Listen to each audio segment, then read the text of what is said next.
sudah pasti lupa kemerdekaan. Banyak orang korupsi berjuta-juta, kok juta ya, triliun ya. Juta itu kamu. Nah, saya melukis ini karena saya belajar di Akademi Seni Rupa 6 tahun, di Jogja tahun 55. Asri baru berdiri tahun 50. Jadi baru umur 5 tahun saya masuk Asri itu. Jadi Asri itu sama Gajah Mada hampir sama. Jadi Gajah Mada 49 bulan Desember Bapak,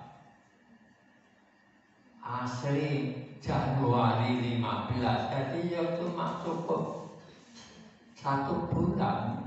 Asri sama UGM. Dan itu pertama ada perguruan Asri baru sekali di Yogyakarta, rukun sekali sama rakyat. Sama rakyat itu sepada rukun karena rumah-rumah rakyat juga banyak untuk kuliah. Keraton semua pakai kuliah. UGM itu masih Tegalan.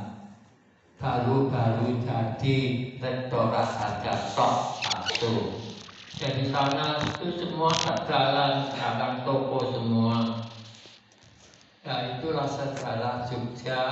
Pertama jadi perguruan tinggi pemerintah itu baru tahun 49 dan 50. UGM sama Asri. Yang Asri sekarang dikumpulkan jadi 3 jurusan atau berapa, jadikan satu jadi ISI, Institut Seni Indonesia, sekarang di Bantul itu. Dan memang seni rupa itu nyawanya, seni rupa punya nyawa di Yogyakarta. Isi itu sampai sekarang denyut nadinya juga dari jantung Asri dulu. Seni rupa tak ingat yang Anda. Jogja kan menara seni rupa nomor 1 se-Indonesia. Itu ingat, dan semua seniman ada di Jogja. Semua seniman ada di Jogja. Itulah hebatnya Jogja, membawa semua orang jadi seniman, perasaan jadi seniman. Dan Anda juga di Jogja harus ketularan perasaan seniman. Perasaan itu seniman itu gimana? Punya kebebasan bergerak, berapa saja itu seniman punya bergerak apa saja. Saya bergerak berburu celeng itu juga karena saya seniman. Karena bergerak berburu celeng, kenapa? Saya ini hidup saya tidak enak sebenarnya. Zaman Bung Karno jadi pelukis saya. Ya pelukis pejuang terhadap rakyat, kemerdekaan rakyat. Itu saya sebagai pelukis seni rupa. Jadi zaman Bung Karno saya ya mau tak manting. Ya hebat saya zaman Bung Karno. Sama Gesang apa itu juga demonstrasi 63 itu perang sama Malaysia, perang sama neokolonialisme Bung Karno. Dan Bung Karno menjadi pameran seni rupa nasional untuk bertemakan tema menyerang Malaysia. Ya, saya juga terundang pameran ya, saya akhirnya ya ikut menyerang untuk Malaysia. Jadi saya melukis angin barat. Ya, aneh toh itu, sangat sederhana, tidak ada hubungannya sama politik segala macam. Ya tidak ada. Angin barat. Angin barat itu kekuatannya ya luar biasa. Nyemprot laut sampai asap muncrat semua, sehingga ikan-ikan mati karena tidak bisa naik. Itulah lukisan saya. Ikan-ikan pada ribuan jutaan mati pada gak bisa naik. Itu pameran saya tahun 64, perang bersama Malaysia. Karena Bung Karno menggebu-gebu, pengok-pengok, nyerang Malaysia, nyerang neokolonialisme. Lah saya ya khawatir sekali ya, Bung Karno kok galak sekali, padahal Indonesia masih sangat lemah, banyaknya orang masih belum bisa makan. Kok yang dianu cuma perang, nyerang neokolonialisme. Apa kuat begitu kuatnya neokolonialisme? Indonesia makan aja belum bisa. Mau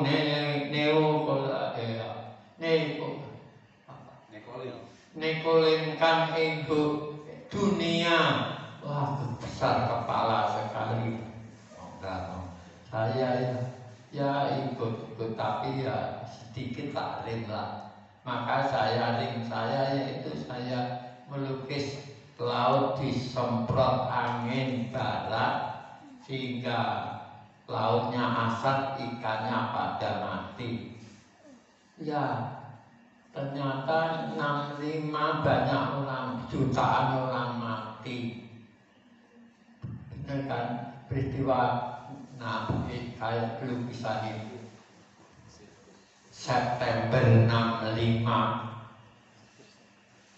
pada mati jutaan. Itulah tema lukisan saya. Sehingga seperti berburu careng ini, begitu berapa bulan Pak Harto meninggal. Ya, tidak tahu lah orang semua mengamalkan saya pengalaman. Ya tidak hanya kira-kira, itulah pengalaman ini mungkin pikirannya begitu, saya itu pikirannya. Habis ini mesti begini, itulah pikiran saya. Jadi ternyata Bung Karno ya kalah, kesemprot angin barat, jutaan maja mati tahun 65. Tidak bergerak sama sekali. Ya, aduh saya kecipratan, saya ditangkap, ditahan bertahun-tahun sampai puluh tahun. Saya bebas, tapi terus saya di blacklist, tidak boleh bergerak melukis apapun. Ya sana pelukis tidak boleh melukis, tidak boleh bergerak, itu di blacklist saya, kere betul saya. Jadi tidak bisa makan. Ya, kalau saya nggak bisa makan, jadi tukang batu ya mau, jadi tukang becak ya kalau kuat ya mau. Akhirnya saya punya keahlian jahit juga. Saya jadi penjahit ya mau. Akhirnya buka jahit zaman Orde Baru. Sampai 18 tahun saya jahit. Dan saya di blacklist oleh pemerintah itu sampai 30 tahun pemerintahannya Gus Dur baru dilepas blacklist saya. Tapi 98 sudah berani saya pameran berburu careng itu, nekat, orang nekat. Tapi ya harus dihapusi pemerintah itu. Kenapa kok berburu careng?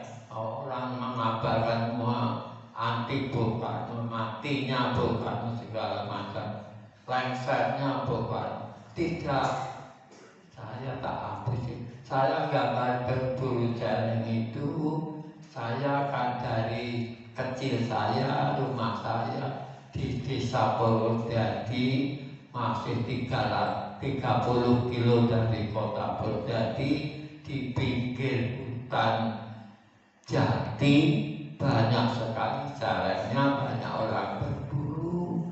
Kalau pagi bangun tidur saya melihat orang berburu jalan, dapat jalan ya digotong macam lukisan saya itu. Saya hanya menggambar berburu jalan, titik, sudah tidak ada lain-lain, tidak ada nama siapapun, tidak ada yang saya gambar.